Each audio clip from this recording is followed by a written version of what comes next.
Amados hermanos del grupo Edificados en la Palabra, les saludo con el agrado de siempre y en el amor del Señor, su hermano en Cristo Jesús, David Meléndez Pérez, desde México. Paz a vosotros. Seguimos aprendiendo, amados hermanos, a través de Romanos en esta quinta semana, y el tema que nos ocupa hoy es: el endurecimiento de Israel no es definitivo. Habrá una restauración. Tema bastante interesante que está contemplado en el texto bíblico de la carta de Romanos en el capítulo 11, en sus versos 11 al 16. Y el tema que trata el apóstol Pablo en esta sección es de suma importancia, como han sido las demás anteriores reflexiones, mis hermanos. Pablo enseña en estos versos que vamos a reflexionar que Dios salva a los gentiles dejando a la nación de Israel a un lado, por lo que no debemos de olvidar que nuestra salvación viene de los judíos y no somos salvos por nuestros propios méritos, sino por la gracia de Dios y la justicia de Cristo. Dios ha tenido misericordia y no ha rechazado a los judíos, sino que entre su pueblo escogido, su iglesia, hay un remanente judío. Por lo tanto, no seamos, hermanos, como algunas gentes cristianas y no cristianas que odian a los judíos, los insultan, los persiguen y son arrogantes con ellos. La invitación de esta mañana, de esta reflexión, es de tomar estos pasajes que vamos a leer, no a la ligera, sino estudiarlos y comprenderlos. Y ahora les invito a ustedes, amados hermanos, que leamos Romanos capítulo 11 al verso 16. Y dice así la bendita palabra del Señor. Pero yo pregunto, ¿será que los israelitas al tropezar cayeron definitivamente? De ninguna manera. Al contrario, debido a su transgresión, vino la salvación a los gentiles a fin de provocarlos a celos. Y si su transgresión ha servido para enriquecer al mundo, y su caída a los gentiles, ¿cuánto más lo será su plena restauración? Hablo a vosotros, gentiles, por cuanto yo soy el apóstol de los gentiles, honro a mi misterio, porque por si de alguna manera pudiera provocar a celos a los de mi sangre, ya sea salvos alguno de ellos. Porque si su exclusión es la reconciliación del mundo, ¿qué será su admisión sino vida entre los muertos? Y verso 16, si las primicias son santas, también lo es la masa restante, y si la raíz es santa, también lo son las ramas. Amén. Quiero leer, amados hermanos, en este mismo pasaje, nada más en el verso 11, esa traducción del lenguaje actual. Ahora pregunto, ¿será que los judíos al tropezar cayeron para no levantarse? De ninguna manera. Al contrario, al desobedecer los judíos, los demás han podido alcanzar la salvación y provocar así los celos de los israelitas.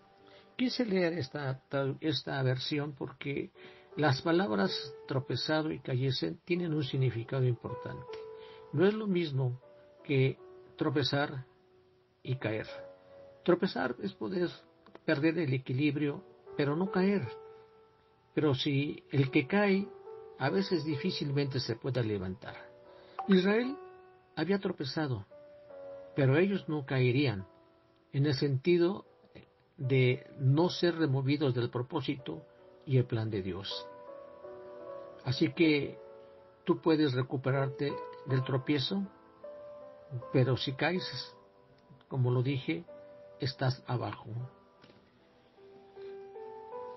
Podemos decir entonces que la incredulidad actual de los judíos no es más que un paso en falso, permitido por Dios para la conversión de los gentiles y finalmente para su propia conversión.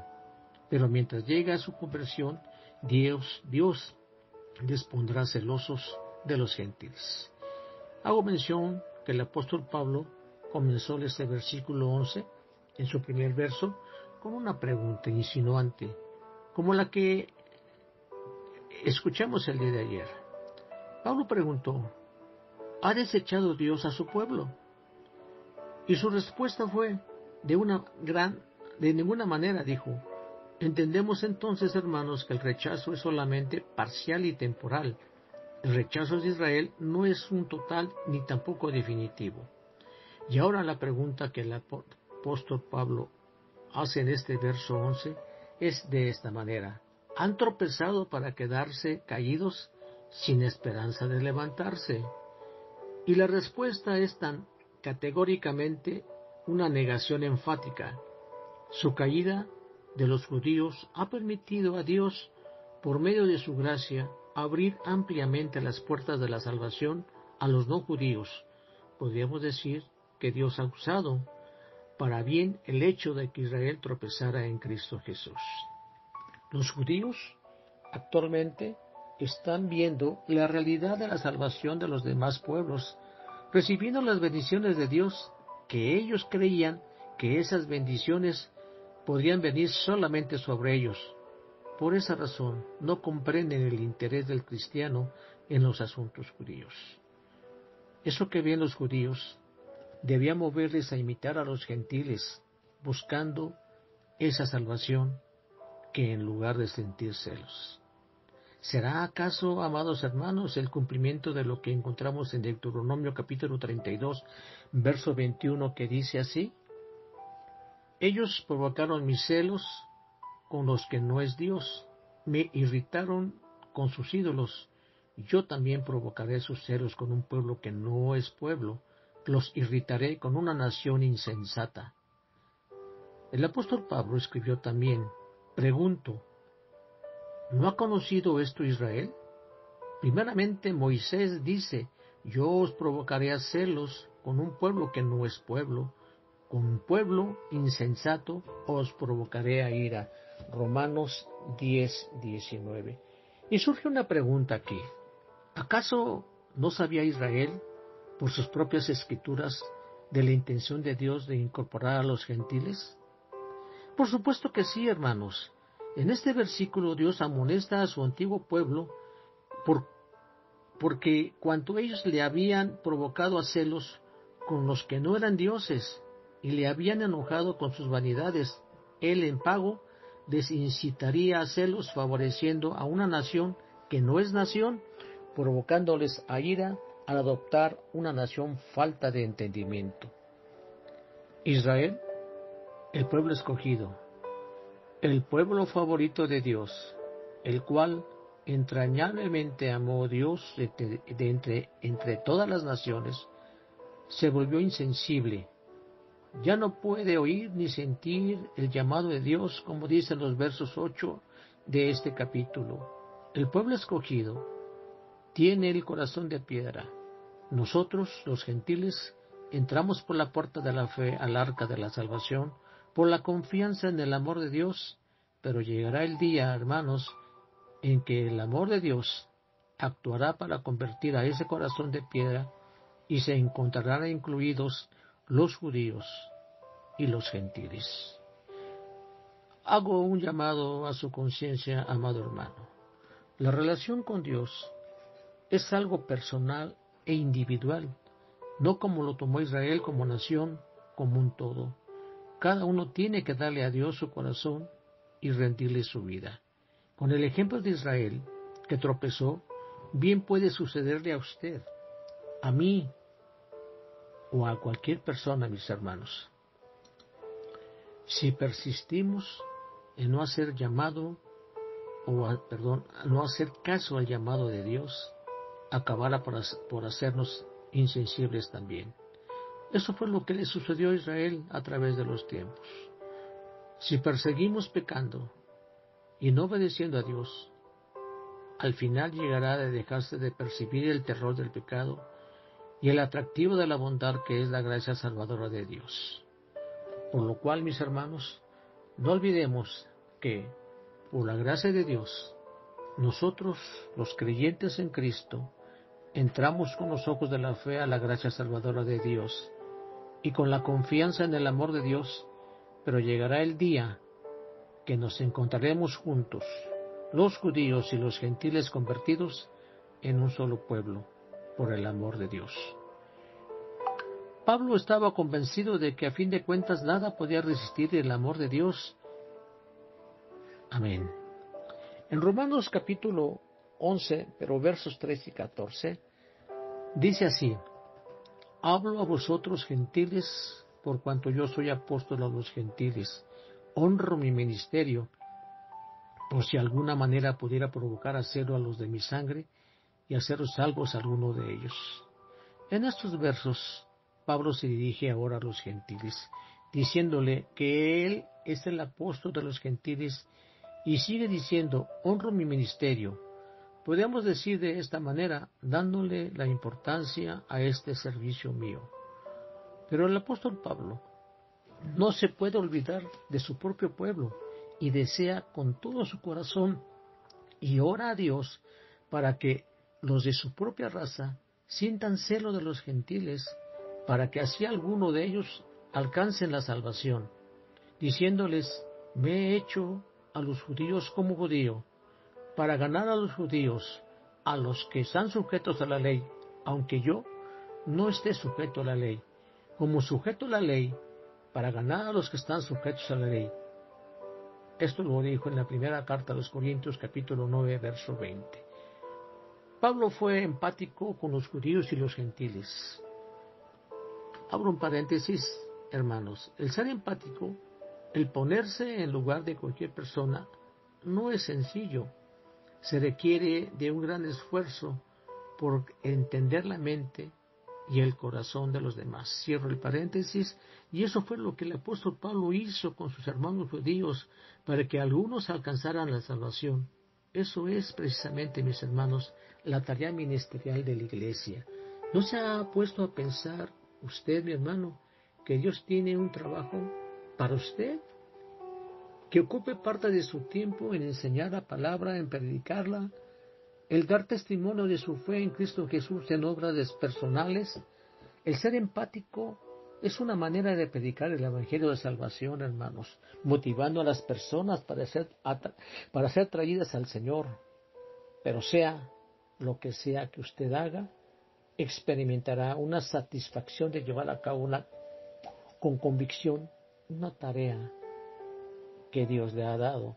Ahora usted puede entender y comprender lo que el apóstol Pablo escribió de la satisfacción que debe haber tenido él en llevar a cabo lo que Dios le había llamado para que tuviera que hacer. Ahora continuemos con nuestra reflexión en los versos 15 y 16. Porque si su exclusión es la reconciliación del mundo, ¿qué será su admisión sino vida entre los muertos? Si las primicias son santas, también lo es la masa restante, y si la raíz es santa, también lo son las ramas. Pablo explica en el verso 15, si la caída de Israel ha traído bendición al mundo, cuanto mayor será la bendición cuando Israel sea restaurada de nuevo. La restauración de Israel traerá resurrección al mundo. El Israel actual, hermano, está muerto en sus pecados, incapaz de reconocer y mucho menos de aceptar a Cristo como su Salvador. Todo ello porque Dios está reconciliando al mundo. Dios está aún con las puertas abiertas de la salvación. Dios ve que su pueblo está sufriendo, pero pacientemente aguarda el momento de libertarlos y devolverles el gozo. La hora viene en la cual, como dice Pablo, habrá terminado de entrar la plenitud de los gentiles, y entonces todo Israel volverá a la vida. Tan grande acontecimiento solo puede compararse como a un muerto que resucita, hermanos. Amados hermanos, no podríamos imaginarnos este evento por venir, pero sí podemos conocer los acontecimientos escritos que indican este acontecimiento de la salvación de Israel. Actualmente, el mundo está siendo transformado por el ser humano desde las nuevas ideologías de género y políticas, creando confusión y desorden, destruyendo el planeta con absurdos experimentos nucleares, haciendo que la tierra se enferme y gime, Hay mucho pesimismo, hermanos, con respecto al futuro de la humanidad, pero hay un Dios que existe y que pondrá todo en orden, y como hijos suyos podemos vislumbrar un futuro glorioso en la segunda venida de nuestro Señor Jesucristo, donde habrá vida eterna. Amén. Capítulo 11, verso 16, dice de esta manera: y si el primer pedazo de masa es santo, también lo es toda la masa, y si la raíz es santa, también lo son las ramas. Para tratar de comprender este verso 16, tendríamos que trasladarnos a lo que dice Números capítulo 15, verso 19, que dice de esta manera: cuando comencéis a comer del pan de la tierra, presentaréis una ofrenda a Jehová. Verso 20, de lo contrario, que amaséis, presentaréis una torta como ofrenda, como la ofrenda de la era, así la ofreceréis. Y verso 21, de las primicias de vuestra masa daréis a Jehová una ofrenda por vuestras generaciones. Amados hermanos, todos los alimentos antes de comerse tenían que ofrecerse a Dios. La ley establecía que si se preparaba la masa para hacer el pan, la primera torta se tenía que ofrecer a Dios. Una vez hecho eso, toda la masa quedaba consagrada. Y abro un paréntesis: la palabra masa, que se traduce como el todo, es la versión en que leímos nosotros, amados hermanos. Cierro el paréntesis. Esta alegoría que utiliza Pablo es su argumento que la separación de Dios, de Abraham, de Isaac y de Jacob, del resto de la humanidad, fue como la raíz que originó la raza judía, y fue una ofrenda de primicia como las que se santifican del producto de la tierra. Y la figura de la raíz y las ramas es de aplicación similar. La consagración de aquella se extiende también a esta y es santa. Recordemos que la palabra santo significa apartado, es decir, que estaba separada y apartada para Dios. Y la semejanza entonces se halla en la raíz y las ramas. Abraham o los patriarcas de Israel ciertamente eran la raíz. En cuanto a la masa, se refiere a la nación de Israel. Si esta primera porción de masa quedó separada para Dios, que fue Abraham, Isaac y Jacob, entonces ¿qué diremos, hermanos, de la totalidad de la masa? Toda la nación de Israel le pertenece a Dios. Con esto podemos decir que es cierto lo que hemos estado hablando y diciendo y esperando. Dios no ha terminado aún su obra en la nación de Israel.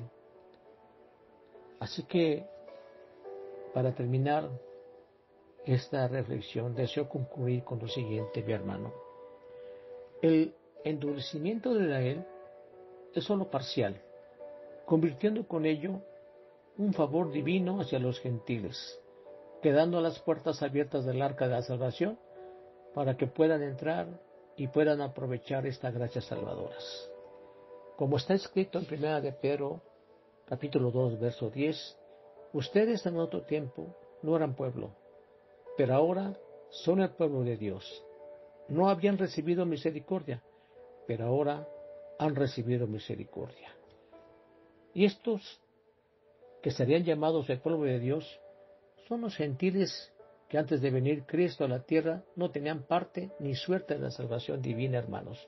Una vez que el tiempo determinado termine, entonces la puerta de la gracia se les cerrará y nunca jamás volverá a ser abierta, dejando a los gentiles que despreciaron el evangelio de salvación sin esperanza de una segunda oportunidad.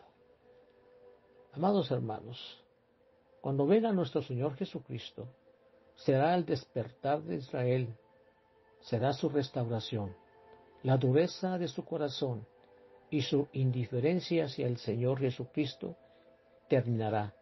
En ese entonces el Evangelio les volverá a ser predicado a ellos exclusivamente. El apóstol Pablo, en el verso 27 de este capítulo 11, menciona un pacto que Dios hará con ellos, el cual no será ni ha sido hecho en otro tiempo, sino cuando el Evangelio los abrace a ellos. Y este pacto será de paz. el cual el profeta Ezequiel se refiere al decir: haré de ellos una sola nación en la tierra, en los montes de Israel, y en un mismo rey será el rey de todos ellos. Nunca más estarán divididos en dos reinos.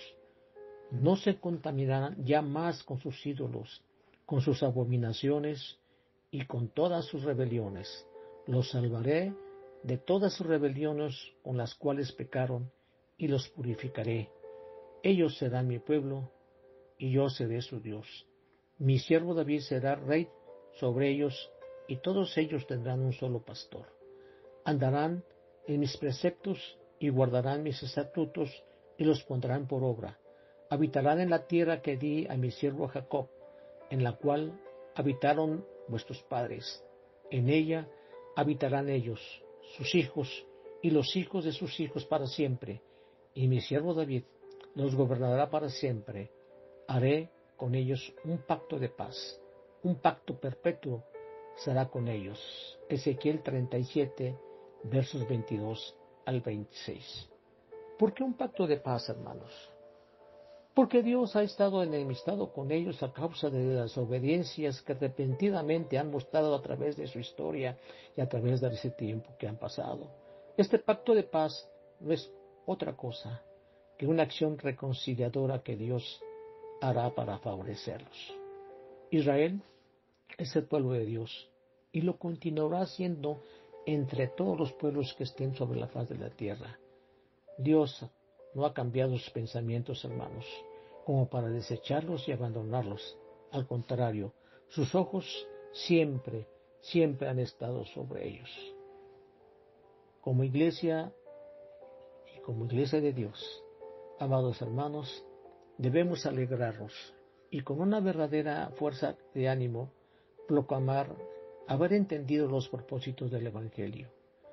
Esa proclamación es un serio compromiso, hermano, porque creer en el Evangelio sin obedecerlo como está escrito es hacerse merecedor del castigo preparado para todo ello, toda vez que el propósito de Dios se está cumpliendo tal como está escrito, de modo que quienes quieran pueden acercarse al Señor, dado que Dios no hace excepción de personas, pero a todos les da una oportunidad de salvación. La buena nueva de salvación está cumpliendo sus propósitos, hermanos.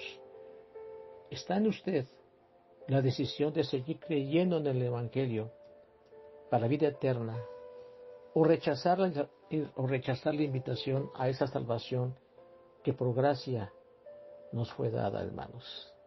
Que la palabra de Dios quede en su corazón y que este mensaje también no sea solo que llegue vacío, sino que sea para por obra. Se despide de usted su amado hermano en Cristo Jesús, David Meléndez Pérez, desde México. Que la paz y la gracia de nuestro Jesucristo quede con ustedes, amados hermanos. Paz a vosotros.